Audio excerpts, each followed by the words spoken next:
Hey everybody, welcome back to the Court of Random Opinion. My name is Lauren Neidigh. We have another new filing tonight, the first thing of substance we've had in a little while. I know we've had lots of new attorneys joining the case this week. This is Jennifer Abel's amended answer to Stephanie Jones' lawsuit and counterclaims. So this is one of two streams I'm going to be doing tonight because remember, Justin Baldoni and Wayfarer Studios also have to respond by the end of tonight. After Stephanie Jones moved to dismiss their counterclaims as well, and that has not come out yet. We're also expecting Jed Wallace's amended complaint in the Texas court tomorrow, by the end of tomorrow night. I'll look out for that just in case they post it early, but I really hope they don't because I've got my work cut out for me tonight already. Lots going on. I'll give people a couple minutes to filter in here just in case. But the first thing that I did when I opened this document up was search the word subpoena. And we got a little bit of exciting stuff in here. So yeah, it'll be cool. Some of this I'm going to skim over, but for the most part, this is going to be like the longer style stream where I go through the whole thing with you guys. We'll skim over the answer to the complaint because that's going to be largely the same. But if you are watching this on replay and you're like, God, Lauren, you're so long-winded. Why are you reading it word for word? Because I get that a lot. Remember that the morning after these come out, I do a short recap. So you do not have to watch this whole stream if you don't want to. I would prefer if you did, obviously. But I just like to let people know up front if that's not what you're looking for. Maybe just do me a favor, hit the like on your way out, and I will see you tomorrow morning. All right. Let's see. Yeah, I know. We love your lives. I know, but this way I get a little bit for everybody. You know what I mean? So like people who can't stick around for that long, because like some people just don't have the time, and it's not their fault, and it's not mine. So, all right, let's check this out. Do you mind posting the link for the doc? I love reading with you. Yeah, give me one sec. Actually, I posted it on the Team Justin Baldoni subreddit because I don't have it. It was on my laptop, which is downstairs. So if you click that open, you can read along, but let's see. So this is the part that we're going to kind of skim over, which is her answer. It's like paragraph by paragraph. It's going to be pretty much the same as the original answer, I think. And so I will skim over that just in case, and I'll update you guys on that tomorrow if anything else sticks out. But let's get to the interesting part here, which is the counterclaims. I see Bruce is here with us. Cassidy just did a live about the new interview done with Stephanie Jones. Yeah. I was pretty busy, so I haven't seen it yet, but I'm definitely going to watch that. Okay. So we're going to skim through this stuff. We're going to get to the good part. Because I also want to do this in like a decent amount of time so that I can get a little break between this stream and the next. The good stuff starts... Not here. My lord. This is a lot. Okay. Okay, so we're starting on page 32 if you're following along on your computer or whatever. We're starting on page 32, Counterclaims of Jennifer Abel. We're going to skip over the party stuff here because it doesn't look like they're not adding any new parties at this time, so we don't need to read through that. We already know all that. Jurisdiction and venue. We don't need to read this word for word. Let's see. General allegations. This is where we're going to get into it. Get to the meat, Dana says, or Donna says. I'm always calling her Dana. I know your name is Donna. It's just I know so many Danas. I'm sorry. And there's only one of you, Donna. So please tell me I recovered better than I hoped. All right. Anyways, thank you for joining us, Donna. Thank you, Mods. Bruce from Oregon, who's here. Jones Works is a well-known New York-based public relations firm founded by Stephanie Jones, who serves as its CEO. That's an unfortunate truth for all of us.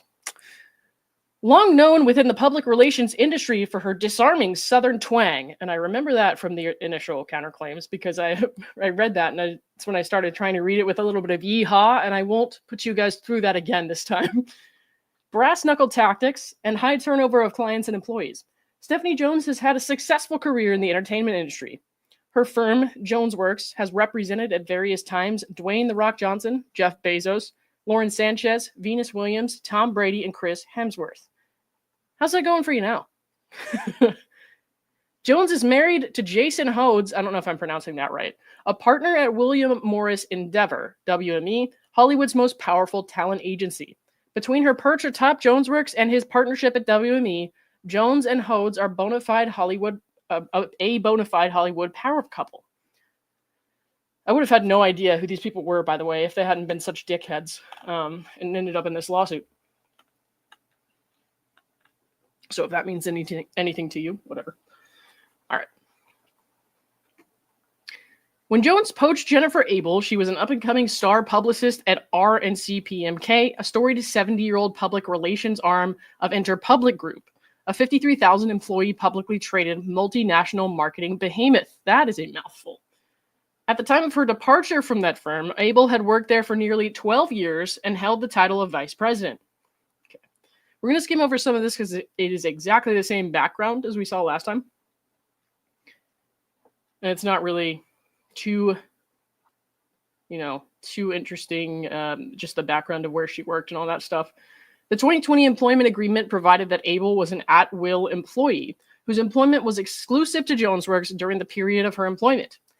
It also contained a confidentiality clause pursuant to which Abel was required to maintain the confidentiality of and not disclose confidential information, as the term is expansively defined therein, provisions purporting to restrict Abel's ability to speak truthfully about her experiences at JonesWorks, and a host of restrictive covenants, including non-competition and non-solicitation covenants.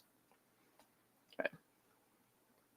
The 2020 employment agreement also contained a California choice of law provision, providing that it has been made and shall be interpreted in accordance with the laws of the state of California without regard to conflicts of law principles.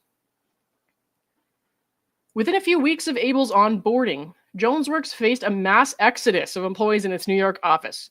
While Abel was understandably concerned, Jones assured her that all of the departing employees were horrible at their jobs and were going to be fired regardless. And that's the kind of thing you would hear from any sort of boss who's like a horrible power trip, you know what I mean? So if you're looking at jobs and you're asking about stuff like that, or you're asking people about stuff like that, and that's the answer they give you, that should be a red flag. Just saying.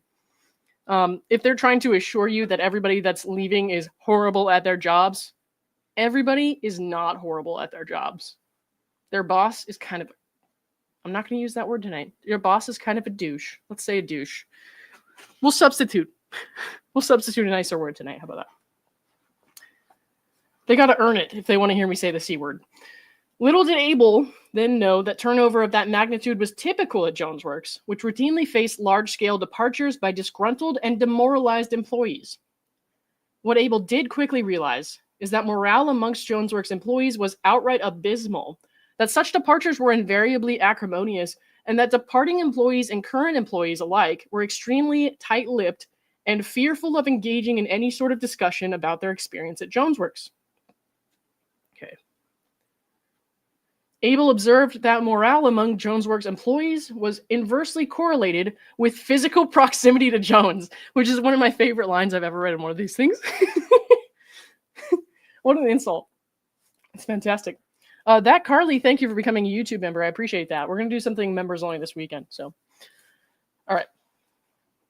I'm going to read that again just because. Abel observed that morale among employees was inversely correlated with physical proximity to Jones. Thus, the Los Angeles office was generally a more positive environment than the New York office. Abel was also surprised to learn that, in spite of its size, JonesWorks lacked any sort of human resources department or dedicated human resource personnel.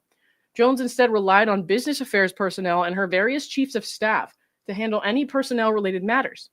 In part due to the lack of human resources department or grievance reporting structure and fear of backlash from Jones, JonesWorks had a toxic workplace culture in which employees, lacking an outlet or meaningful recourse, constantly gossiped and complained amongst themselves and leaned on senior employees for solutions to workplace issues. Unlike most workplaces, JonesWorks also lacked written internal policies, including regarding the usage of electronic devices or an employee handbook. At no point during Abel's employment did she see, hear about, or sign anything of the sort. The only terms governing Abel's employment were those set forth in her employment agreements. Because public relations jobs require extensive mobile phone usage, public relations firms often assume the cost of their employees' phones and phone usage. JonesWorks was no exception. While Abel had an Android, Jones offered to switch her to a JonesWorks-issued iPhone, which required that she port her existing longtime phone number to the JonesWorks company phone plan. Abel had no problem with this, so long as she could retain ownership of her phone number and bring it with her should she leave JonesWorks. Although JonesWorks owned the physical device, it was configured with Abel's personal Apple ID and populated with all of her personal email accounts, photos, texts, third-party apps, etc. Abel had no concerns about using her JonesWorks-issued cell phone freely, and as her sole mobile device, as such practices are common in her industry, where pay can be low, and neither Jones nor anyone else at JonesWorks advised her against doing so. JonesWorks did not have any internal policies that prohibited such use, gave it the right to monitor such use, or divested employees of a reasonable expectation of privacy in relation to such use. Thus, Abel had no reason whatsoever to believe that JonesWorks' ownership of the physical device would or could in any way compromise her right to privacy in the personal data or accounts stored on it or accessible from it. JonesWorks would not have any right to access or monitor, for example, her personal email accounts, text messages, photos, or bank accounts. All right. Notwithstanding the continued large-scale departures from the JonesWorks New York office, Abel quickly became a leader of the California operation. Within 2 years, she had grown the LA headcount from 4 employees to 12, all the while she wore an array of hats, working tirelessly without a commensurate increase in compensation. Well, that right there is some reason enough to leave, but, you know. Okay. On or about November 22nd, 2021, she was required to enter into a modified employment agreement, changing her employment from at will to a contractual term, adjusting her title and compensation, and subjecting her to a variety of novel restrictions intended to deter her from leaving JonesWorks and inhibiting her ability to remain in her chosen field if she were to do so. Abel was not represented by counsel in connection with the negotiation or execution of the 2021 employment agreement. And I don't want to read too much on this because I feel like we read this in full pretty thoroughly. Hang on. It looks like there might be some attachments here that just came out. So let me pull that up really quick, guys. I'll show you what I'm doing here. I have my doc alerts set up. So when I get an email about this is when I know when to check Pacer if I'm not yet. Sorry for the detour. And this is like, so every time I check Pacer, it costs money. So that I try not to do that unless I, am absolutely certain that it's not going to update on Court Listener. So let's see. So here's the Wayfarer response to Jones. Okay. So let me download that. Oh, that's not the Wayfarer response to Jones. Hang on. Sorry. This is the amended answer to 39. Document filed, attachments, exhibit. Okay. So this is an exhibit. So let's check that out. Nope, not that.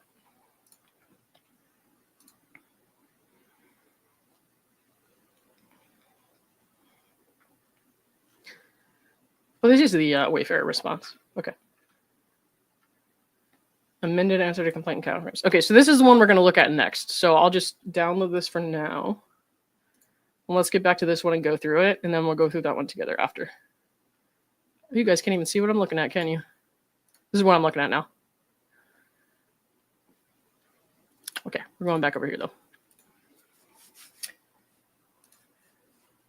Miss Busted Can of Biscuits, thank you for becoming a member. I appreciate you. Moonlight Receipts, thank you for the 7. Haha, I was planning on an early night, but you're definitely worth losing sleep for. Thank you, I appreciate that. All right. Anita, what's up? Do we have the subpoena? I haven't seen if we have the subpoena. I just searched subpoena to see if they talked about it. Why don't we look, though? Let's look. We're starting on 38 right now, so let's look at the bottom where the exhibits will be. Nope. It's not attached here. I still don't think that they've given it to them. I don't think they have it yet. But let's see.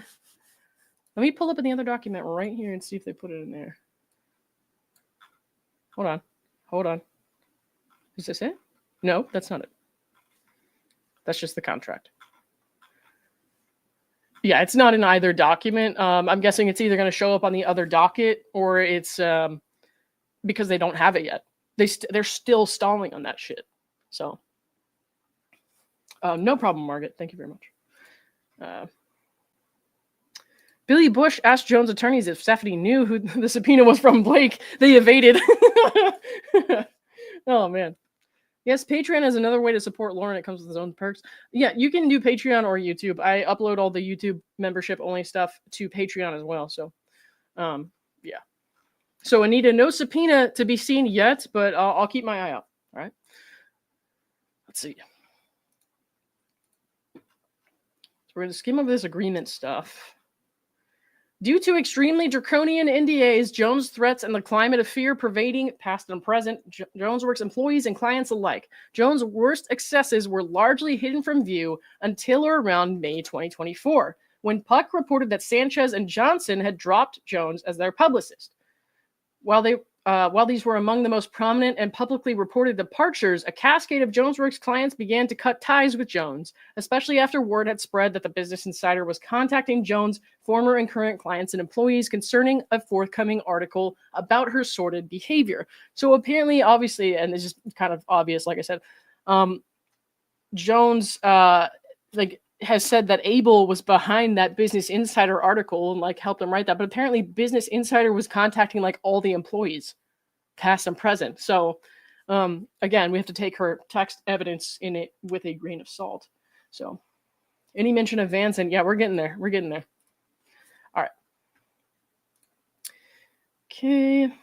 They're talking about May 8th, 2024, a website called Stephanie Jones Leaks went live along with an X.com account. Abel had no involvement of any kind in Stephanie Jones Leaks.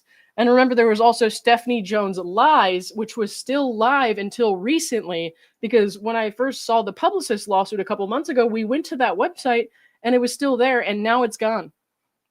So Stephanie Jones had also named John Doe's in her lawsuit.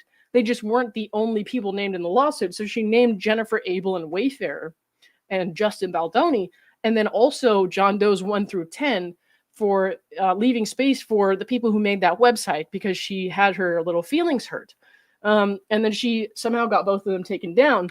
And if anybody knows anybody who is behind either of those websites, please have them contact me, because I went to go and contact them because I have a question for them.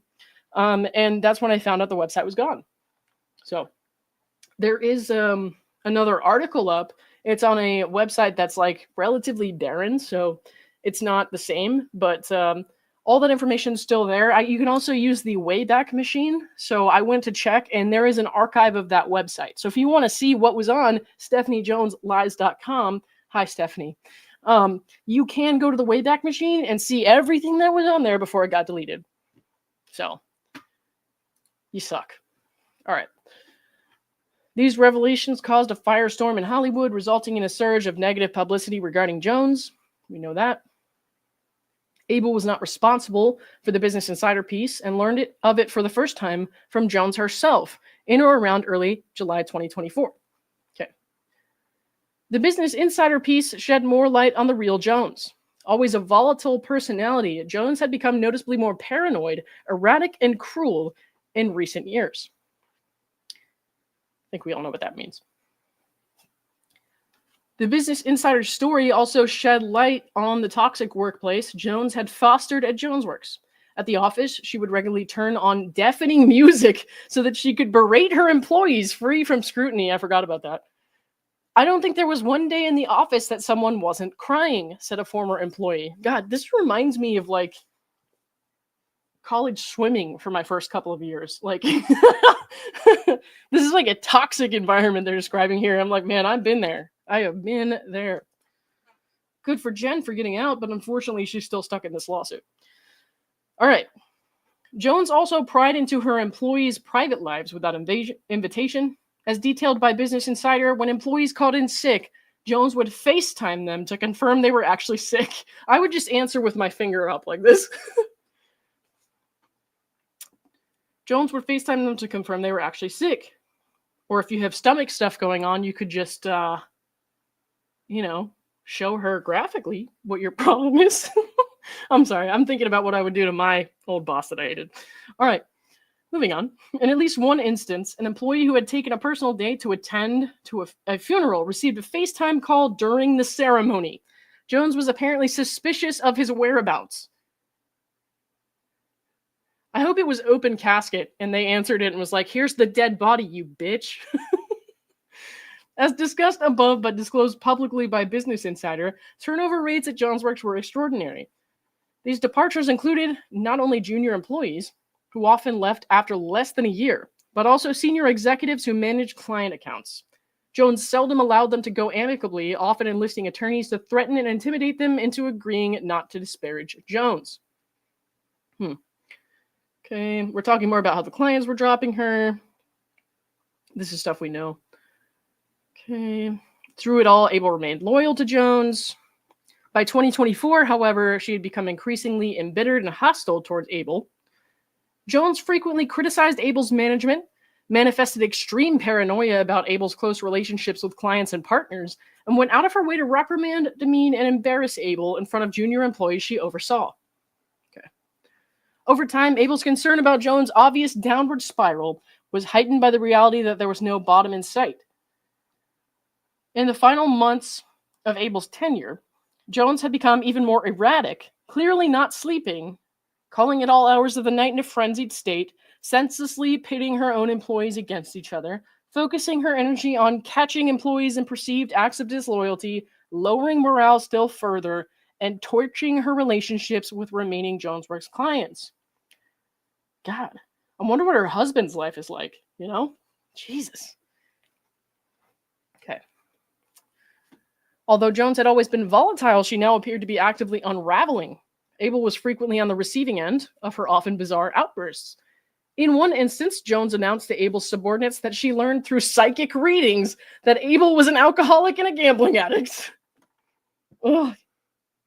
I remember reading that the first time. Even if these statements were true, Jones' public announcement would be, at best, highly inappropriate. Here, however, the accusations are not remotely true. They have literally no basis in reality, and the employees to whom Jones made her pronouncement were well aware of that. While Jones presumably intended to undermine Abel's credibility, she hadn't actually significantly undermined her own and raised alarm about whether Jones was in the midst of a mental breakdown. I mean, raised alarm about it is honestly kind of tame at that point. It's a definite yes for me, but okay. Might be time for a 5150. On a different occasion, Jones announced, again per her psychic, that Abel would soon be pregnant with twins, humiliating and infuriating Abel, who Jones knew had struggled with fertility issues. That alone should be enough to get someone out of their contract, in my humble opinion. Okay? Just saying. Abel was also disgusted by Jones' pattern and practice of creating fake social media accounts to troll former employees and journalists she deemed hostile, including Puck News' Matt Baldoni. Jones was obsessed with Baldoni in particular. Abel also witnessed Jones working with journalists and to plant and contribute negative stories about former JonesWorks clients who had fired JonesWorks/Jones. So this guy, Matt Baldoni, I think I'm saying it right. Is it Baldoni or Baldoni? I'm pretty sure he interviewed Brian Friedman on his podcast not too long ago now. All right, so we know most of this stuff because I remember all that about the psychic, and I'll probably never forget that. Of all the things that I need to keep in my mind, I can't, because this is what's occupying space in my brain. All right, let's see. In her final week, Abel contacted Jones' chief of staff, Gordon Giron, concerning the release of her phone number and transfer of her personal data upon her departure. Okay, and we all know how that went down. Give me one sec, guys.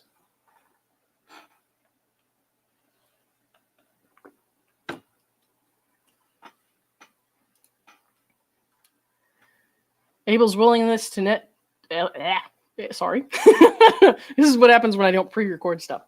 Abel's willingness to let JonesWorks port her personal cell phone number to its phone plan was predicated on her reasonable expectation that she would retain sole and exclusive access to its contents and her private data and accounts. Had there been any reason to believe otherwise, Abel would never have agreed to the arrangement. Indeed, it would be unimaginable to afford her employer the right to access or monitor, much less assert ownership of, all her private data. As a result of Jonesworks' continued representations, Abel was caught completely off guard by what they did next. And we've read these texts before. Let me make sure. Regarding your phone, we can give it back to you your last week. Okay, she says, morning, can we please handle switching my phone over today? I'm having to fly home now on Friday, and today is really my only free day. She says, I'll call Verizon, and then, of course, that's when they kind of ghosted her. You can see they're not responding again. Okay. Jones and Jonesworks steal all of Abel's private data and communications. Okay. On August 21st, 2024, 2 days before her last day, Abel pulled up to the Jonesworks office. There she was confronted by a physically imposing security guard, a forensic data extraction technical expert, and an attorney sitting at a conference table awash in documents. On information and belief, the attorney was affiliated with the firm Frankfurt, Kernit, Klein, and Sells, and the security and technology personnel were from Edgeworth Security Services. Also present was Jones' chief of staff, Jiren, who had flown in unannounced from New York. Hang on, give me 1 second. I want to look this up.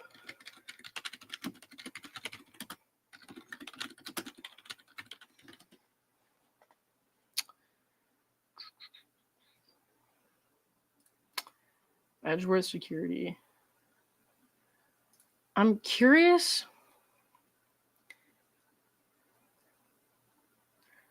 Celebrate. So I'm looking up this security entity with Celebrate because this is what I kept trying to tell people. They showed up with those people with forensics because you don't need a subpoena to get the texts off the phone for company business. So say they tell the security firm here, the forensic security firm here, hey, we're firing this person. We need to get the information off their phone. And that's for corporate or company business. And they show up and they're like, yeah, we'll take this stuff off the device, whatever. They don't tell Jane Abel it's coming, but they tell the security people it's coming. So she shows up. She feels like she has no choice because there's like actual security guard there and all these people there. And they don't need a subpoena to take the stuff off the phone if it's for legitimate company business. And Jones could easily have lied here, stating, this is legit company business. We need the information off this company-issued phone and company-issued computer, and gotten all of it, and maybe told the security services that they were doing it because it had something to do with her firing. Like it was somehow related to the reason she was being let go, even though she had already tried to kind of put in her notice. And then they decided, oh no, we're just gonna kick you out the door. So I think what happened here is this firm, Edgeworth Security Services, the technology personnel, were probably told that she's being fired because of something on the phone, and the company needs this to justify the firing. So they get that off of the phone because you don't need a subpoena to do that within the company. And then Stephanie Jones wrongfully used that information, shared it with Leslie Sloan. Leslie Sloan, who then could not contain her impulsivity for 2 fucking seconds, calls Melissa Nathan and says, I've seen your messages. You're going to be sued. So after that, the Van Zandt lawsuit was filed. They get a subpoena under the radar to course correct, to cover up the fact that Stephanie Jones, shared this stuff with Leslie Sloan and thereby shared it with Blake Lively. And that was not okay because that's not company business, obviously. She shouldn't have done that, but she did it in a fit of rage. That's what I think happened. So, all right. Let's see. Millennial Mom, thank you for becoming a member. I appreciate you. We'll keep on going here. We did the attorney, made her sign the documents. We know all that. Right, here we go. Yep, okay. The Edgeworth contractor conducted a forensic search of her system that turned up nothing. All right. And that was on the laptop.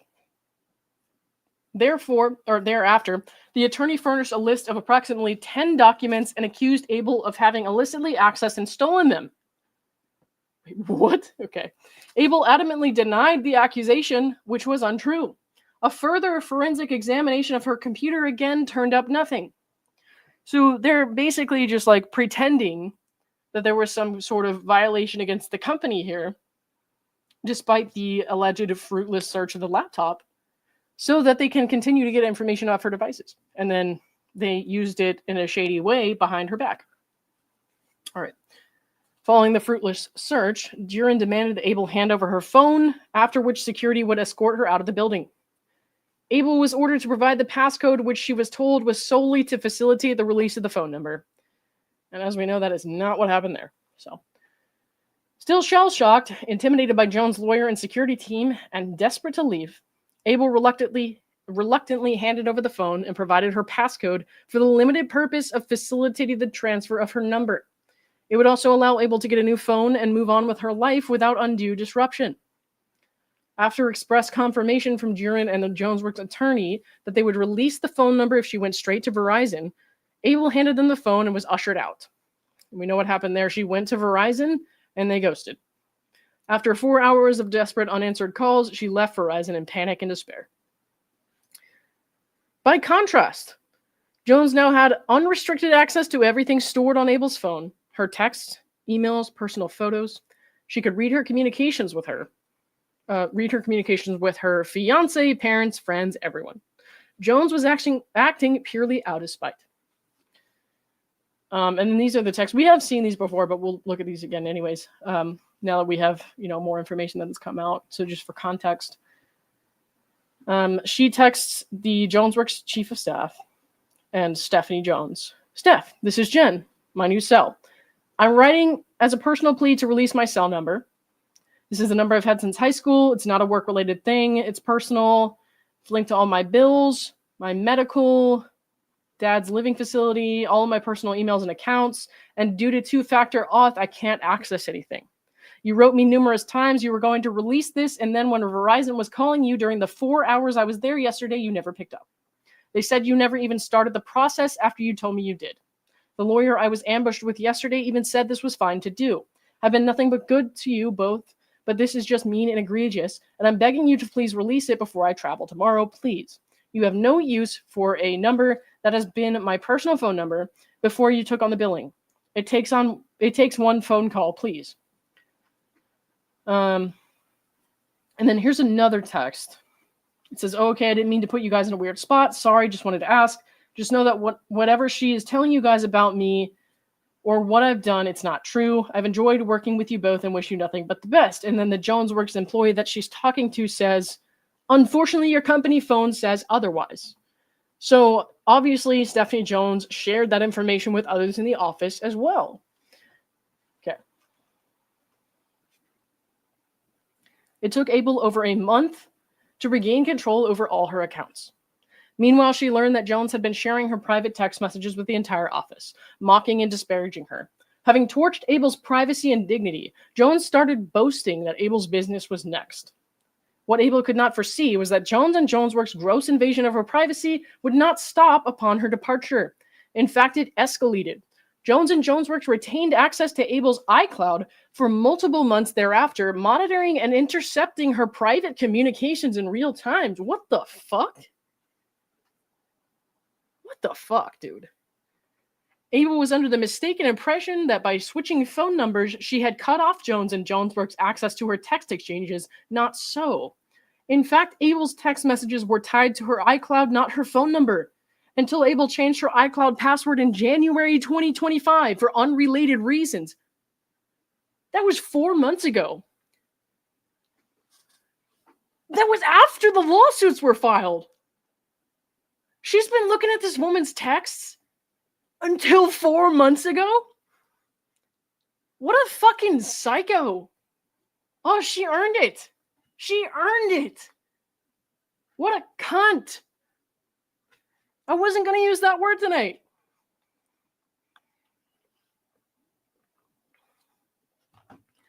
Jones had been intercepting and monitoring all of her text exchanges, including not only with her clients, fiance, doctors, parents, and friends, but also with the undersigned counsel. Indeed, the intrusion ceased only by happenstance during the pendency of this litigation. You're a fucking psychopath. What the fuck, dude? Wow. Wow. Wow.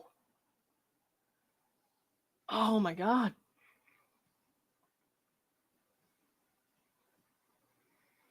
That's insane. Yeah, Donna doesn't like it either. Donna uses nicer words than I do, but Donna doesn't like it either. Oh my God, dude. There is absolutely no... It's been years, bro. Or at least a year, right? I mean, this whole feud started years ago. Like, obviously, they were having rocky relations in the office years ago. And she's been reading her text until this fucking year with her doctor? God.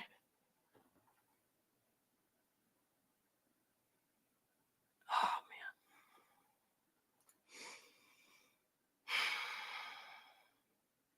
That's not right, man. Okay. The Wayfarer / Baldoni account. For almost 4 years, Abel largely managed Jonesworks' work for Wayfarer Studios and Justin Baldoni. Over time, Abel developed a close and trusting relationship with Baldoni and Wayfarer. At all times during the engagement, Abel was the point person on the account.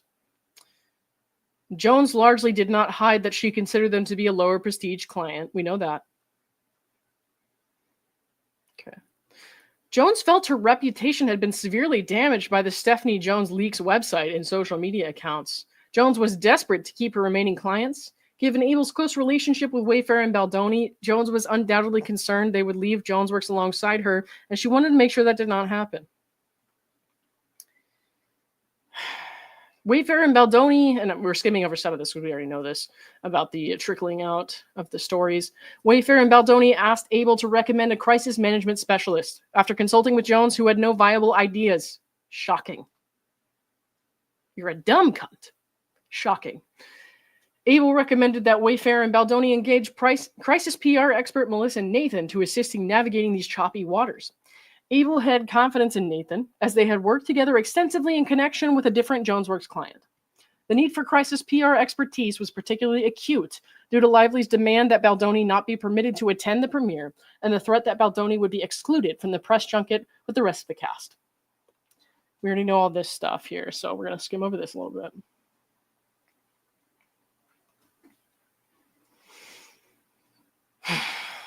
I'm sorry. That was just, that is so crazy, man.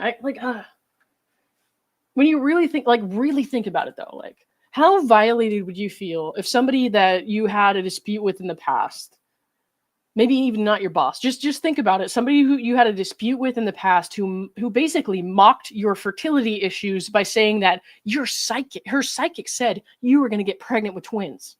Imagine that person has been watching your private messages until like 5 seconds ago. That's fucked, dude. That's fucked. And that's why I remind people, I'm not a lawyer, right? I work in psych. I work in healthcare appeals. I'm not a lawyer, but I believe that public and social consequences are important too.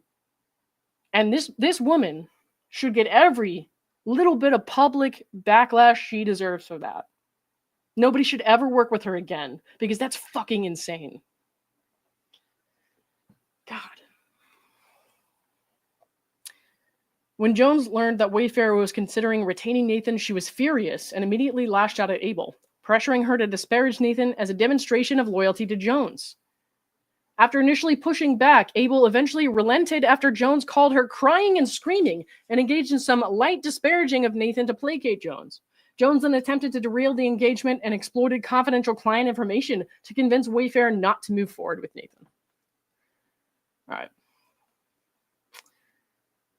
We're talking about Wayfarer and Jamie Heath here. He acknowledged her position, but told her they would make their own decision after meeting Nathan.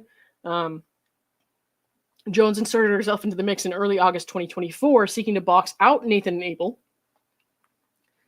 The problem was that Jones had chosen not to pay attention to Wayfarer leadership's communication strategy or internal decision-making, having long claimed to be too busy with higher-profile clients. Classy. I mean, I'm one to talk, but classy. See, Wayfarer was fine with Jones' disengagement, as Abel was their trusted advisor, and they had no interest in being a pawn in Jones' work's office politics. And we know this stuff already. We read a lot of this in the initial counterclaims, so we're not going to read all that word for word. Had there been a smear campaign, as there was the later alleged by her and the Lively parties, Jones would undoubtedly have known about it in real time. Yeah. Okay. At the time, Lively and Baldoni's teams had negotiated an uneasy truce in which neither side would participate in negative coverage of the other. Lively's team had already broken that truce, but the Wayfarer team did not know that then. As far as they were concerned, it was best for Baldoni, Lively, and the film if both sides agreed to keep the peace, though Wayfarer's team had to date been acting only defensively in response to press inquiries. Well, I suppose that must be true because Stephanie Jones has seen all this shit while they're striking their phones, so why would they write anything here unless it was true? All right. We've read this stuff about them talking to the press and the whole, kind of Cold War they had going on there. And this is them talking to the Daily Mail, which is funny because the Daily Mail exposed the sham subpoena. All right. Let's see. The blatant disregard of Wayfarer's strategy sparked a chain of unfortunate developments. Sloan and Sony learned that purportedly someone from Baldoni's team had been communicating negatively to media.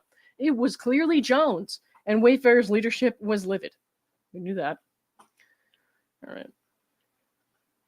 Jones panicked about being blamed, refused to be sidelined, insisting that she needed to contact Sony and Lively's PR teams to clarify that she had not planted any negative stories about Lively. Oh, she contacted Lively's PR team. She sure did. But not for that reason. Okay. We've read this part. I remember this part because she was saying she was in Europe or whatever. As September drew near, Wayfarer and Baldoni, with the assistance of Abel and Nathan, continued their tireless efforts to promote the film, put out fires, and see the project through to the finish line. Stewing in jealousy towards Abel and resentment towards Wayfarer/Baldoni, Jones clearly saw the writing on the wall. Knowing she would soon be terminated, Jones started taking steps transparently intended to make it harder to cut her loose. Yeah, that's not fucking psychotic at all. Those steps included sending email after unwelcome email to Heath and others. This will be good. I'll harass the client. That'll help. What? Long after their relationship had irrevocably ruptured, to lay the groundwork to contest that she had been detached and non-responsive for years. This was especially galling as Jones had been in Europe and largely incommunicado, save for a few texts of support to Baldoni prior to the premiere. She would. And then her disastrous efforts at self-preservation for weeks during the critical month of August when the film premiered. Okay. Okay. We're getting to the subpoena stuff pretty soon, guys. Just give me 1 second. Wanderer, hey, what's going on? Hey to the rest of my mods who have filtered in here, especially my friend Lar Trainer here who's been helping me out a lot. Just give me 1 quick second. I need a sip. Oh, let me read this real quick. Millennial Mom, thank you for the 5. Meanwhile, Blake and Ryan are celebrating Lively's award tonight at the Time 100 Gala. Tacky as fuck. Man, I want to prove just that, like, anyone could get that award by, like, I feel like we need to start a petition next year for, like, fucking Weird Al to make it on the list or something. Something nutty like that. Donna, thank you for the 10. Thanks for keeping me entertained while I'm making dinner for the fam. What page was that find that she's been seeing text until this year? It was in the 50s. Hold on. So we're at the bottom of, 50 on the PDF. So we're at, let's see, 54 on the PDF. Yeah, so it's the same. What page was that? It was right here on bottom of 48. Bottom of 48. Hope you guys have a good dinner. Thank you, Donna. All right. Where were we at here?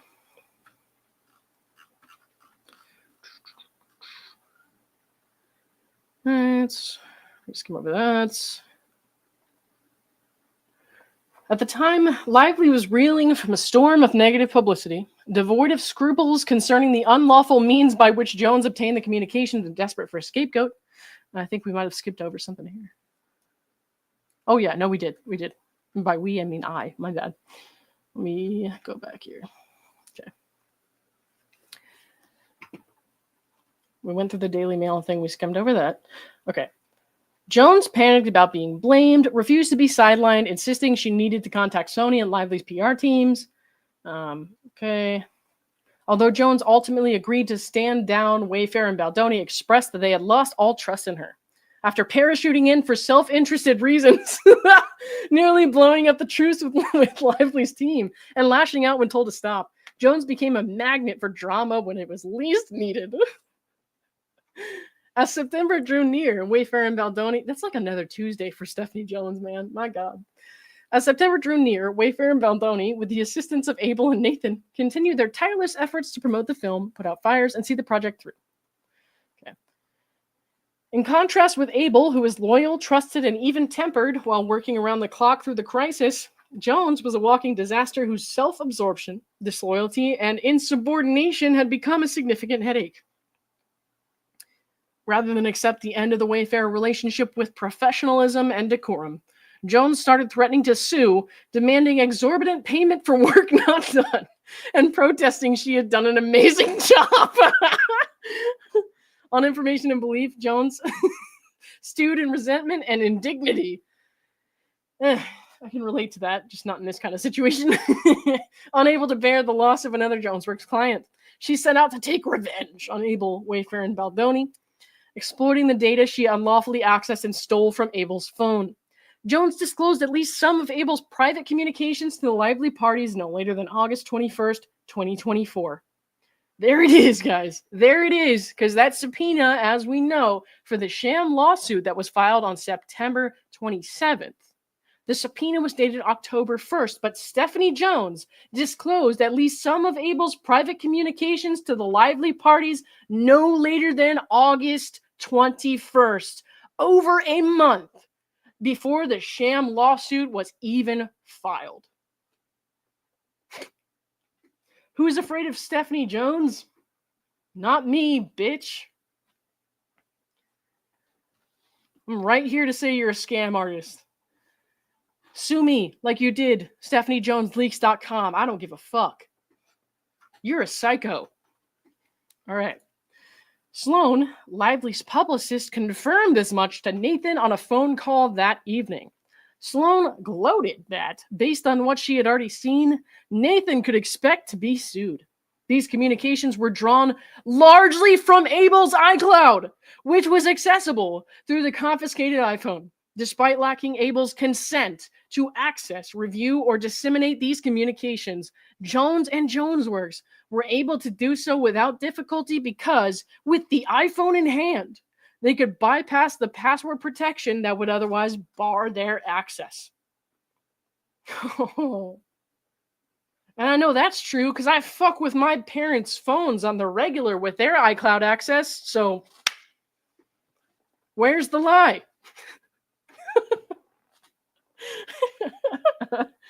All right. Shortly thereafter, Jones took things a step further and transmitted Abel's stolen communications directly to Sloan, Lively, and Reynolds. Wow. At the time, Lively was reeling from a storm of negative publicity, devoid of scruples concerning the unlawful means by which Jones obtained the communications, and desperate for a scapegoat for Lively's bad press. The Lively parties likely saw a unique opportunity. While the contents of Abel's communications do not support the existence of an untraceable smear campaign, they do show that by the time of the film's premiere, Abel and others in Wayfarer's circle held Lively in deep disdain and to a certain extent relished in her self-immolation. Self-immolation is... I haven't heard that term. These sentiments were the natural result of the Wayfarer party's first-hand knowledge of Lively's vicious behavior and malignant persona. In turning over these materials to the Lively parties, Jones knew full well how they would be used. With slicing, dicing, cherry-picking, I think they mean massaging? Is that what they mean? Massaging? I think they mean messaging. And in some cases, outright alteration. Wait. When they say messaging, is that like they sent messages from the iCloud address? I don't know. I'm speculating here, guys. I don't know what that means in this context. Somebody let me know if you have a different opinion. And in some cases, outright alteration. Okay, so yeah, outright alteration, yes. Okay. The Lively parties exploited Abel's text messages to great effect. Joining forces with the New York Times, the Lively parties commissioned the hit. However, for different reasons, the Lively parties on the one hand and Jonesworks on the other hand needed to create a veneer of legitimacy. The Lively parties likely anticipated or were told directly that the New York Times would not traffic in stolen communications under these circumstances and needed the color of law. Jonesworks, for their part, wanted to insulate themselves from legal exposure to Wayfarer for breaches of confidentiality. Accordingly, here we go. Hang on one sec.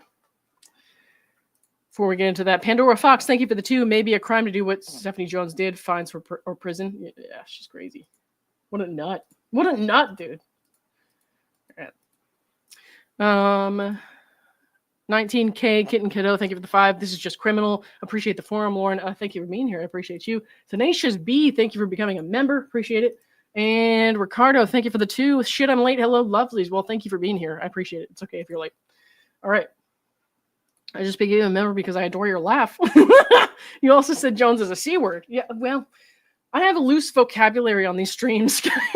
I don't care if I get demonetized. I just want to say how I feel. It's okay. This is not how I make my living. Someday, maybe, but not now. So I'm just going to keep, the words are just going to come out. They're just going to come out. All right. Let's see. She speaks our language. I speak some language, dude. All right. Here we go, guys. Accordingly, on September 27th, 2024, working hand in glove with Jones and Jonesworks, the Lively parties and their counsel at Mannett, Phelps, and Phillips initiated a sham legal proceeding in New York State Court. Vanzen Incorporated versus Doe's 1 through 10, inclusive index, and there's the case number right there. And I looked it up on the New York State website because some people were saying there was not a case number on this, but then the Daily Mail and Deadline, I think they were saying there was a case number. I looked it up on the New York Supreme Court or the government website, and it said that index number is interchangeable with case number. So this is, I guess, the case number here. The sham lawsuit was nothing more than a transparent ploy to obtain subpoena power. The plaintiff, Vanzen Inc., is an inactive corporate entity. Inactive corporate entity affiliated with Lively and Reynolds and entirely unrelated to the film or the Wayfarer parties. The lawsuit asserts 3 causes of action: breach of contract, breach of the implied covenant of good faith and fair dealing, and faithless servant against Doe defendants only. The lawsuit does not explain how or why Vanzen was unable to identify the proper defendants, especially in the context of a breach of contract action. Instead, Vanzen, Lively and Reynolds, and Mannett, the attorney's office, implausibly claim not to be privy to the identities of its own contractual counterparties or its own employees, contractors, agents, or representatives. Yes, I'm not used to talking so long without anyone interrupting. Sorry. The lawsuit is devoid of specific allegations against anyone, much less Abel, relying exclusively on generalized recitations of boilerplate legal jargon.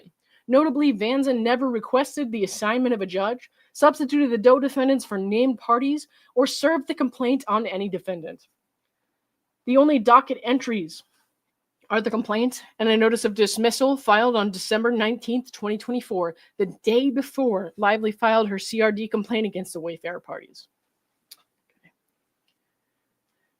The same day the lawsuit was filed, September 27th, Jones warned a departing employee not to work for Abel because her business wouldn't be around much longer.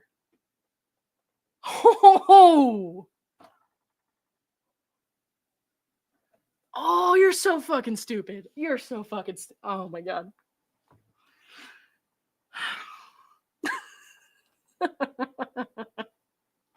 You're so fucking stupid. I'm sorry. Once the lawsuit was filed, the Lively parties used it to issue a subpoena to Jones Works for all data stored on Abel's phones, including private communications from her iCloud and email accounts. Oh! Okay. They issued a subpoena to Jones Works for all data stored on Abel's phone, including private communications from her iCloud and email accounts, as well as potentially privileged information.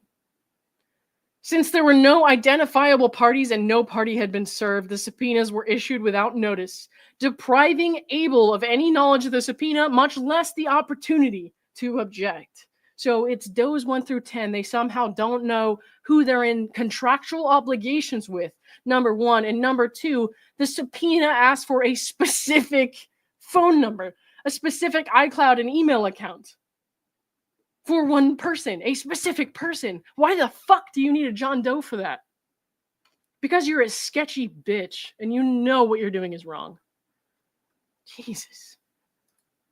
What a bunch of dickheads. Miss Busted Can of Biscuits, thank you for the $2 super sticker. I appreciate your Rainy Day Sprite. Thank you for the 20. I know this podcast isn't about Ryan, but he thinks everything is about him. Can you please emphatically call Ryan a cunt? Ryan's a cunt.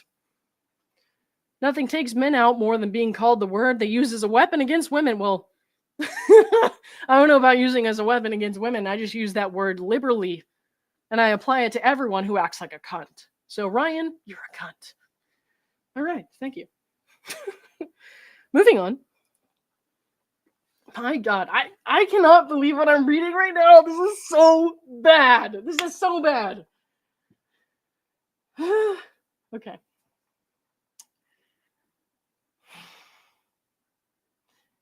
Plaintiff is informed and believes. I'm trying to calm down. Plaintiff is informed and believes. I'm losing my fucking voice right now. Like, my throat is dry. And based thereon alleges that the sham lawsuit was contrived by the Lively parties and Jones, acting in concert to facilitate and cover up Jones' release of the data extracted from Abel's phones and personal accounts under the guise of legal process, without risking detection by interested parties such as Abel, who could have intervened to stop the flagrant abuse of process. As planned by the parties upon receipt of the sham subpoena, there we go, on or about October 1st, 2024, Jones and Jonesworks blithely surrendered the entire contents of Abel's iPhone communications for a second time, creating a veneer of legitimacy and affording Jones and Jonesworks plausible deniability once the New York Times came through for Lively. It is on this pretext that Jones and Jonesworks counsel later described responding to a court-ordered subpoena. Oh my lord. See Tatiana Siegel et al. How did Blake Lively's lawyers obtain bombshell texts from Justin Baldoni's PR team? As a result of Jones' malicious scheme, Abel's life has been turned upside down. Her career and reputation have been destroyed, her private information leaked, and her email inbox and social media pages filled with a daily stream of death threats and abuse. The backlash against Wayfarer and Baldoni has been equally devastating, with Baldoni wrongfully labeled as a sex pest, his accolades rescinded, and his future projects thrown into doubt. In an unimaginable invasion of Abel's privacy and dignity, Jones and the Lively parties now possess the full contents of Abel's iCloud and email accounts, including her photos, text messages, and emails. Abel lives in fear of what's to come, given the vast troves of personal data and the possession of these hostile actors. As a result of Jones and Jonesworks' tortious conduct, Abel has suffered enormous harm to her personal and professional life. All of this harm has accrued in the state of California, where Abel lives and works. Whew. First cause of action, violation of the Computer Fraud and Abuse Act. Oh shit. The Computer Fraud and Abuse Act, enacted in 1986 as part of the ECPA, prohibits the intentional accessing without authorization or in excess of authorization of a computer under certain circumstances. The CFAA reflects Congress's judgment that users have a legitimate interest in the confidentiality and privacy of information within their computers.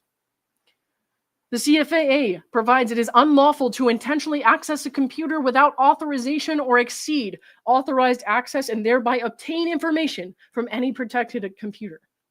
Further, the CFAA mandates that it's unlawful to knowingly and with intent to defraud access a protected computer without authorization or exceeding authorized access, and thereby further the intended fraud and obtain anything of value.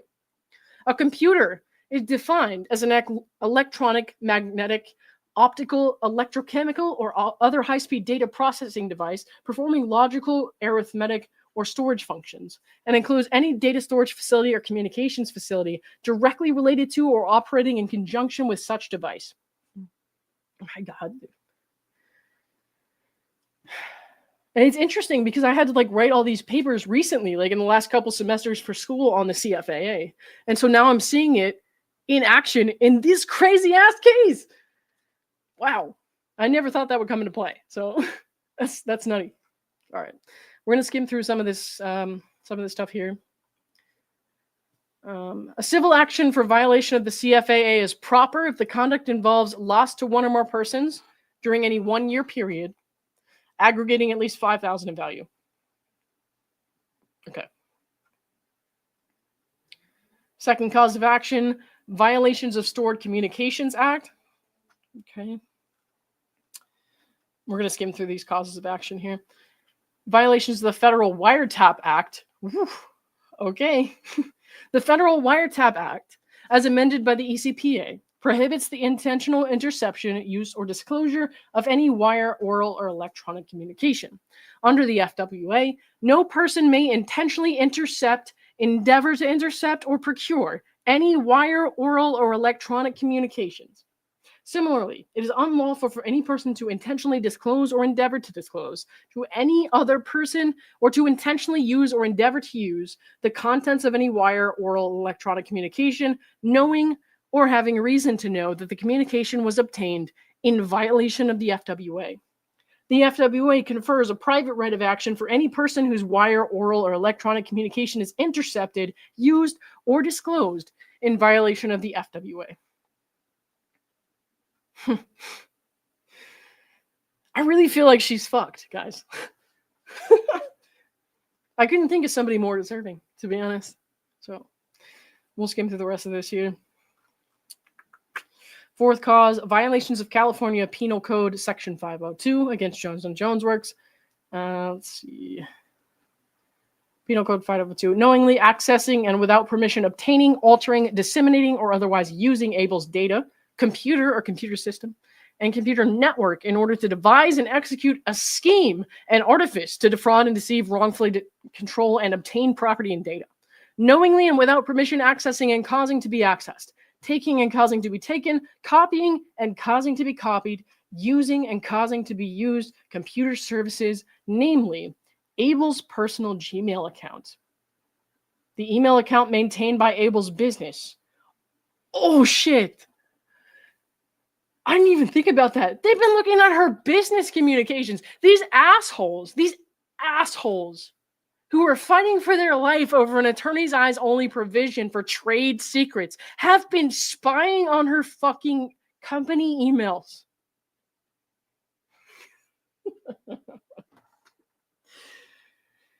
Oh, a bunch of cunts, man.